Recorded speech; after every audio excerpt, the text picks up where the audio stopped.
everybody, and this video is going to take place in Jonesborough, Tennessee. Footage is from around September of last year. We go to the Welcome Center in Jonesborough, look at one of the local museums that is one of the oldest buildings in the state.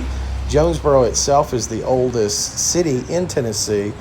It was founded about 17 years before Tennessee even had statehood, back when it was still a part of North Carolina. I hope you enjoy it, and thanks for watching. I appreciate it. Really like this section of the Visitor Center. It's a little mini Veterans Park, Memorial Park, right here in front. I thought they did a really good job. You've got service members' names in the bricks that are around the facade here. The flags representing the branches of government. Really nice, serene place.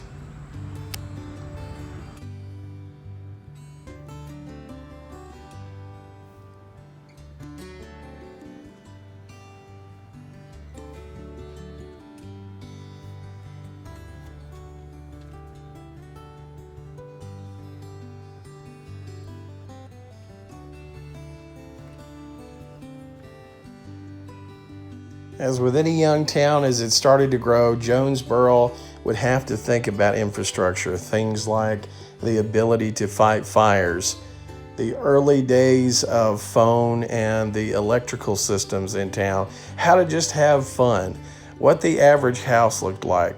All are captured in excellent detail by this museum within the Visitor Center here.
The town clock tower, one of the things they took a lot of pride in, but like a lot of things, it became too cumbersome to service.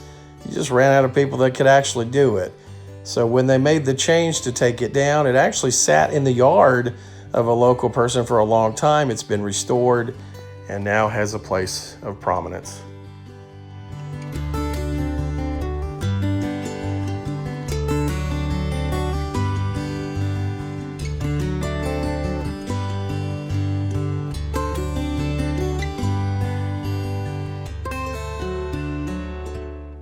The town of Jonesborough has been able to retain over the years a lot of its old architecture, and one of the styles that they were most famous for was the Federal style. Here is an example of the Federal interior, and later on as we go through the town you'll see examples, of course, of the exteriors of many of the buildings.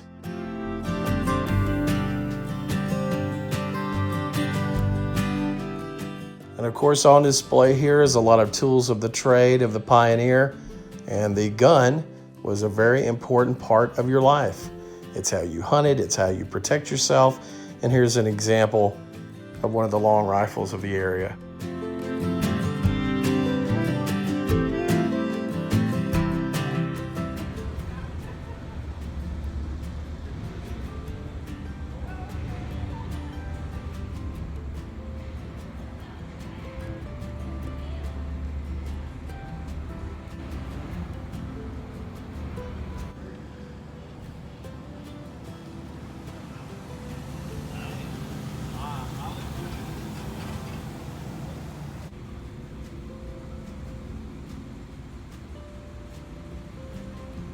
Jonesborough is also famous for their storytelling conventions. You saw the Storyteller Hall that we just showed a second ago.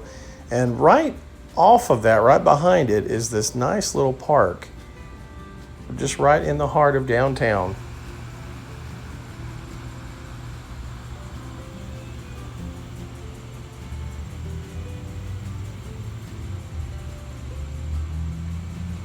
Wife with Aaron and... Wife with Aaron. That's right.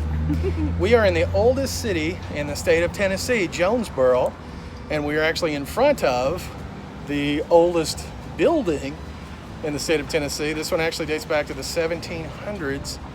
So we're going to go into the museum. Come with us. The oldest building in the state, the Chester Inn, 1798. It had guests the likes of John Sevier, who was basically one of the founding fathers of Tennessee, the three presidents from Tennessee, Andrew Jackson, Johnson, and James K. Polk. Really cool place.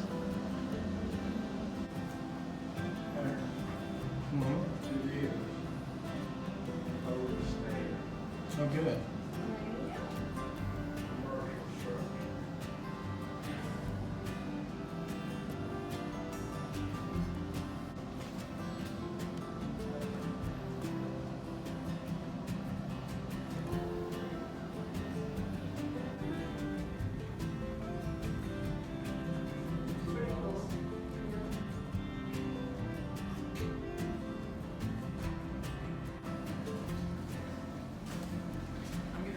This other group upstairs to do a tour of the storerooms. You guys are doing that. Do you care anything about that? Or? Yeah, for sure.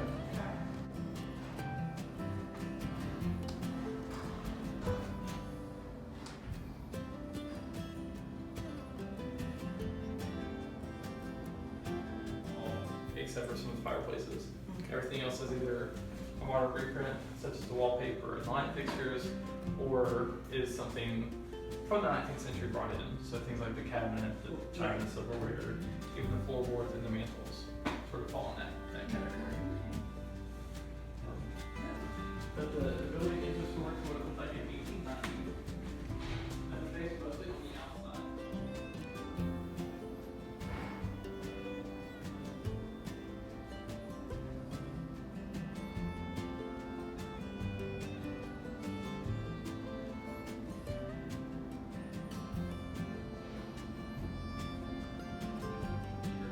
Came in 1885. We have no photographs of this building, no drawings of this building without the front porch. So the oldest known photograph, the inn looks as it does today, and it came in stages. But this room here would be the parlor room. So this is where you'd be spending most of your time if you were a guest here. This is also the first place that you would come to. So you'd actually enter the building either through the front porch or the back porch onto this floor directly. And then you'd sort of check in here and go from there.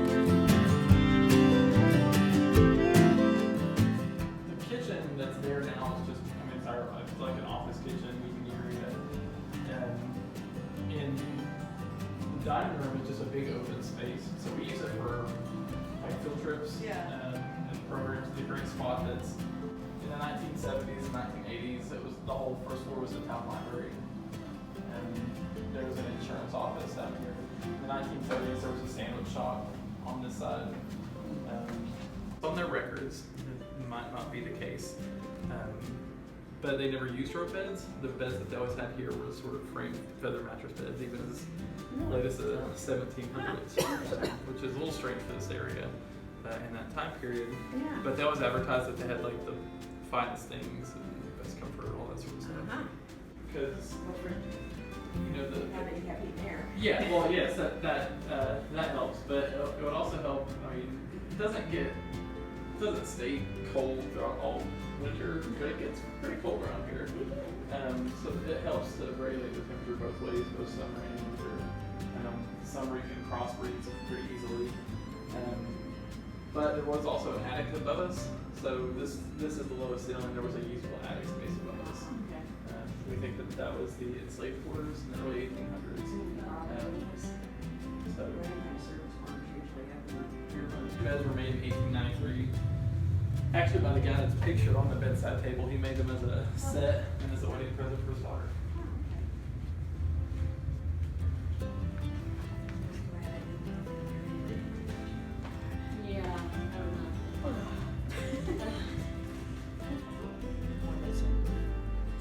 And that four-poster spinner bed, it's in my guest room. My grandfather did a lot of work. Okay. So I began, when he was young, evidently he was crawling around some hayloft in Maine, looking for bits and pieces of wood. And as he kept coming across pieces of this full bed, Okay. he asked the farmer, well,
And of course, no visit to a rustic town is complete without a stop at Ye Old Candy Shop, which seems to always be in towns very similar to this.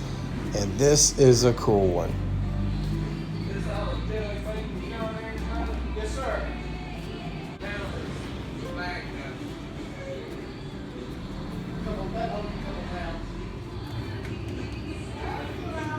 That wing soda. Oh my word. Cucumber soda. Sioux City birch beer, that sounds like IBC root beer. That sounds good. Yeah, that sounds like something you would like. What would you like? I don't know. Maple syrup, ranch dressing? Ew. That sounds horrible. I wonder if Chad's tried that. I bet he has. I'm kind of curious about the maple syrup, but I'm afraid I wouldn't like it. Well, spoiler alert, we got it and she did like it. I didn't. I tried a sip of it, it was just too much.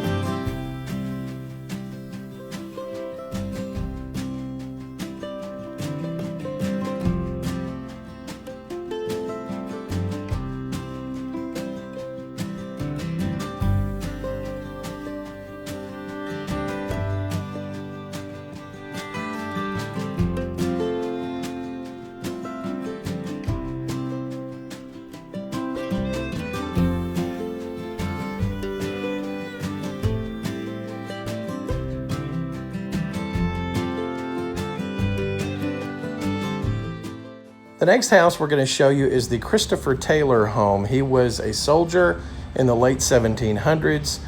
It was also a home that Andrew Johnson, the former president of the United States, lived in when he practiced law from 1788 to 1789. Now, the home was moved here in the 1970s to keep it from demolition. And so we still have it, a home more than 200 years old. And he is actually buried about a mile from here in the family plot, Christopher Taylor.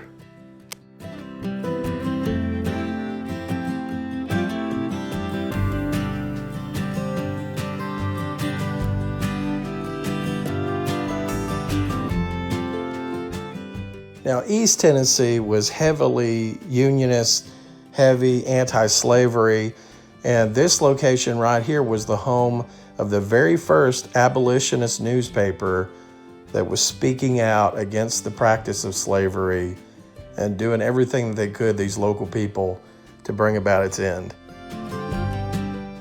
The most important buildings, one of the oldest buildings always of a town, is its churches. And this is no exception here in Jonesborough. This beautiful Presbyterian church, one of the prettiest I think I've ever seen. It's just very elegant. I love it.